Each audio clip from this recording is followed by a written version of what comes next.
right, hi everybody, good morning. I'm going to review Who's Minding the Mind, and I'll make a couple separate recordings since it's a fairly long text. So first of all, we started looking at this last week and talked about the first paragraph and what we might expect from this text based on the first paragraph. And we talked about how in the first paragraph what we have is a description of a research study that was done. It was done by psychologists at Yale. The study participants were college students, and the experiment, the study, had two phases. We're talking about the methods, what was done. So in the first one, the first phase, the students bumped into a laboratory assistant and were asked to hold a cup of coffee, right? And the coffee was either hot or cold. So that was the first stage, simply. All the rest of this is details to help in the study.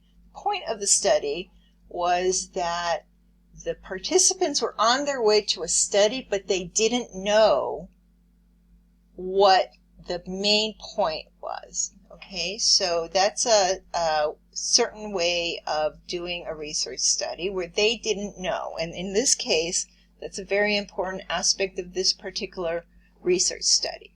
So all of these details about how they bumped into is to say that something happened spontaneously. You're walking down the hall and minding your own business, and suddenly you hit another person. You walk into each other. That's what bumped into means. And the lab assistant was holding textbooks and clipboards and papers and a cup of coffee. And they said, oh, here, hold my coffee for me. All right, that's basically what was happening. So the participants weren't aware that this was the first part of the experiment. They held a cup of coffee, and there were two groups. One group held the hot coffee, and one group held the cold coffee. All right, so now we know who the participants were, how many groups there were, and we just learned about the first part of the experiment. In paragraph 2, we learn about the second part of the experiment, and the second part is that they then had to they later read about a hypothetical person, and they had to rate that person. Okay, so in this paragraph, it's done in a narrative form. They're telling us about what happened, like a story, like you would tell someone that something happened. So we have to be able to read and understand the paragraph and pull out the elements of the research. So the students who were asked to hold a cup of iced coffee rated a hypothetical person they later read about. So that means in the second part of the experiment, they were asked to read about a hypothetical person, someone who's not true, and then rate them. Those are what the steps that happened. Students who were asked to hold a cup of iced coffee rated that person as being much colder, less social, and more selfish than their fellow students who had held a cup of hot coffee.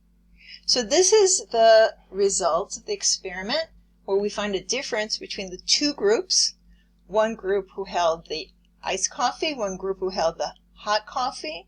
What they found was that the group who held the iced coffee rated the person they read about, some story about the person they read about, they rated this person as colder, less social, and more selfish than the people who held the hot coffee. Right? So here, right in the first two paragraphs, we have the beginning of a study, a description of a study that was done, And let's continue and see what else we know about this study. So what we just read about in paragraph 2 was the findings. Right? So that's an important element of this research. We have the element of the findings. And it says that they are improbable. Why would they use this word improbable? Okay, why do they think that it's improbable that the students behaved differently based on whether they held the cold coffee or the hot coffee? Okay, so that's one question that arises when we read this paragraph. So findings like this, improbable as they have, has poured forth in psychological research. Poured forth. You know, think about what that means to pour something, right? Something. So think about that. Has poured forth. That means that we've seen a lot of these studies. New studies have found that people, here are some other studies now that they're going to talk about. New studies. Okay, so they told us about this study, and now there are studies that have poured forth in the last few years. Among them, we now know, new studies have found that people tidy up more thoroughly when there is a faint tang of cleaning liquid. That's one that has been done, one study. They become more competitive if there's a briefcase in sight. That's two studies. Or are more cooperative if they glimpse words like dependable and support. So here we can see 3 other studies that have the same or similar findings as the one that we read about. And then they explain further, all of these participants were not aware of the change or what prompted it. Okay? Just like here, where they weren't aware that in the first part of the experiment, they were deliberately asked to hold either cold or hot coffee. They weren't aware that that influenced them later. In these other studies, 3 studies here that are listed that we learned about, they show us that they had similar studies. We see that because it says findings like this have poured forth. That's similar. And all of these studies share one thing in common. The participants were not aware of a change or what prompted it. Okay. So now we learn about a new word that they're going to introduce in this text. And the word is priming. Okay. So let's see if we can find out what this word means, priming. So psychologists say that priming people in this way is not some form of hypnotism or subliminal seduction. Right? So first they tell us what it is not. And why would they do that? Because maybe people think that this is things that they have heard about, and they're saying, oh, it's just, you're hypnotizing people, or you're using subliminal messages. We'll talk more about subliminal messages in a few minutes. Rather, so here they tell us what it's not, and then they use the word rather instead.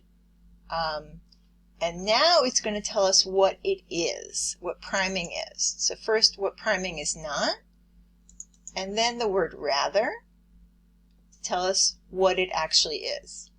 It's a demonstration of how everyday sights, smells, and sound can selectively activate goals or motives that people already have. Right? Sights, smells, and sounds can selectively activate goals or motives that people already have. So what does that mean? That means that people are pushed or prompted to do things that they may already have those impulses, but they're not aware of it. More fundamentally, so they're explaining this more in depth, explaining what the main point of this issue is now. The new studies reveal a subconscious brain that is far more active, purposeful, and independent than previously known. Now, this is one of the main findings. We know that because it says fundamentally. Fundamentally comes to the word like the main idea, the basic idea. The subconscious brain, that it is more active, purposeful, and independent than we had really thought it was. Right? Now, it then goes on to give a description, as it should. It made a statement, a paragraph. It has a statement, a main idea, a statement about that main idea, and now it goes on to explain and describe what they mean by this subconscious brain is more active, purposeful, and independent. Goals, whether to eat, mate, or devour an iced tea, are like neural software programs that can only be run one at a time. And the unconscious is perfectly capable of running the program it chooses. So now they're using a metaphor to help us understand what they're trying to say about the unconscious mind. So supposedly that we all have a collective understanding of what software programs are. And what they're saying is that it's like the software behind your screen, right? The software that chooses what to run, and the unconscious mind is similar in that it chooses your actions and things that you do, or the ways that you react. All right? So let's go now to the questions and see if we can try to start answering the questions based on what we've just learned. So list the steps of the experiment described in paragraph 1 or 2 to include subjects, how many groups, procedures, and results. Well, we just discussed that, didn't we?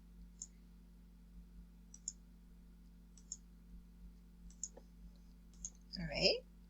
It's important to read it carefully when you're reading about a study, because when you're reading about a study and it's not the actual research article, it may be described in a way like it was here, almost like a story, and you have to be able to pull out the elements of research. Okay?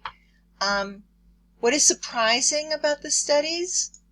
Well, what is surprising about them? This is not something that's necessarily mentioned, but we talked about why it seemed to be surprising. What was different? That they behaved differently without knowing it. That's basically the summation of 1 and 2. What is meant by priming people? We talked about that, using everyday sights, smells, and sounds to change people's behavior. Right? And what examples of priming were mentioned? Well, remember we went up here to paragraph 3 and talked about the new studies, and we talked down here about the priming. Okay, those are examples of what has already been mentioned. Okay, so and I think the keyword here is already. So where it talks about priming, it says what's already been mentioned. Right? As soon as we start talking about the priming, we want to remember back to the kinds of examples we saw in paragraph 3. And then finally, what does this sentence mean? Sometimes we do things without making an active choice to do them. Right? So those are paragraphs 1 through 4. And I will continue in the next recording. Thanks.